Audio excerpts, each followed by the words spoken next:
Bonjour et bienvenue dans Esprit solidaire. Dans cette émission, on se penche sur une problématique bien connue des organisations de coopération au développement. Comment terminer un projet et faire en sorte que le soutien apporté perdure sur place après la fin des financements. L'organisation EFI arrive bientôt au terme de son action au Brésil.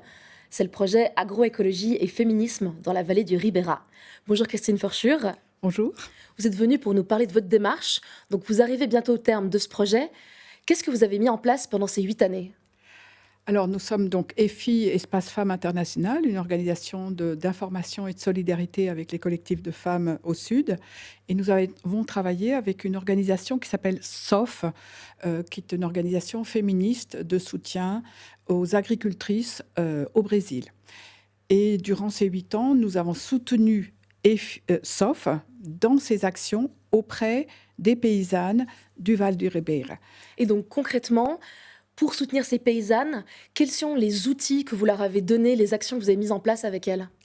Alors, ce dont il s'agissait, c'était vraiment de soutenir les initiatives d'agroécologie féministe, c'est-à-dire de faire que les paysannes prennent conscience de la valeur de leur travail, se reconnaissent comme paysannes et reconnaissent leur contribution essentielle à l'alimentation des familles et aussi aux soins à l'environnement.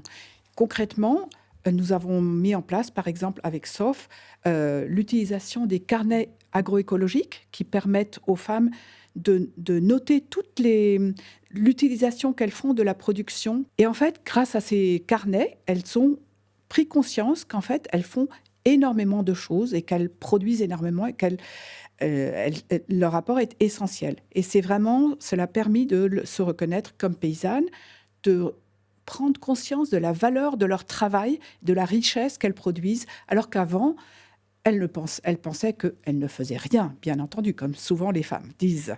Oui, merci. Donc avant de continuer cet entretien, on va regarder un reportage qui résume en images votre action menée là-bas. Au sud-est du Brésil, le Vale do Ribeira abrite l'une des dernières forêts atlantiques du pays. C'est aussi l'une des régions les plus pauvres de l'État brésilien.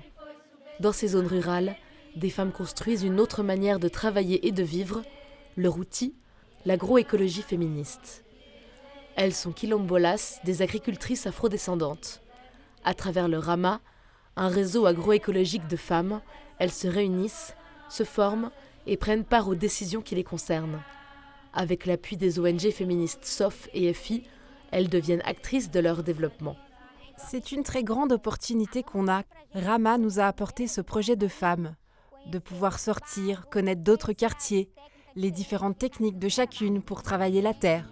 Rama est aujourd'hui une association officielle. Cette reconnaissance change tout.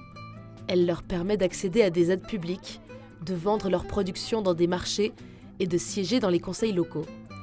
Elles ne sont plus de simples bénéficiaires, ce sont elles qui décident, transmettent, se mobilisent. Beaucoup de femmes vivaient enfermées chez elles, tombaient en dépression. On a insisté pour avoir ces réunions. On a commencé à se retrouver et à valoriser ce que nous avions. Nous avons pu nous rendre compte de tout ce que nous savons faire et de la valeur que cela a.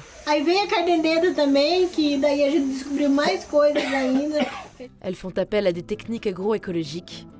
L'agroécologie valorise les savoirs traditionnels, respecte la nature et nourrit les familles. Les femmes du Rama vendent directement à des groupes de consommateurs dans plusieurs villes de l'État de São Paulo. Cette économie solidaire leur garantit un revenu stable, sans passer par les intermédiaires. Ce groupe est féministe. Il sert à améliorer la vie des femmes. C'est un espace de libération, un espace où l'on se sent mieux, plus à l'aise pour parler, pour dire ce qu'on a sur le cœur. On sait qu'ici, les unes prennent soin des autres. Des fonds collectifs permettent aussi d'investir ou de faire face aux imprévus. Une gestion partagée qui renforce la solidarité et la transparence. Aujourd'hui, le projet touche à sa fin. Les ONG SOF et EFI préparent la transition. Notre but, c'est de changer les relations, les types de relations, d'une relation d'accompagnement pour une relation d'alliance politique. Donc, on veut qu'elles se sentent fortes, qu'elles sont organisées au niveau des groupes et des groupes qui se rassemblent dans ce réseau pour être avec nous, pour être côte à côte avec nous dans la construction du mouvement féministe et du mouvement agroécologique. Dans le Vale do Ribeira, les femmes ne cultivent pas seulement la terre, elles cultivent aussi leur pouvoir d'agir, la solidarité et l'espoir d'un futur plus juste. Le projet se termine donc en juin 2026, c'est dans quelques mois. Qu'est-ce que vous faites actuellement pour le consolider ? Alors, pour terminer un projet, je voudrais quand même rappeler que je crois que la première chose, c'est qu'il faut commencer bien. C'est-à-dire la démarche d'intervention est fondamentale. C'est ce que vous avez vu dans le reportage.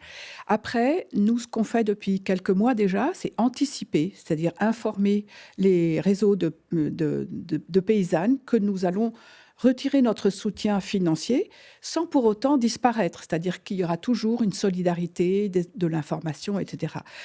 Ce que nous avons fait, c'est donc les informer, appuyer leur organisation en association formelle et aussi les aider à constituer des réseaux pour qu'elles s'articulent à d'autres réseaux, des mouvements sociaux, des organisations d'agroécologie au niveau du pays.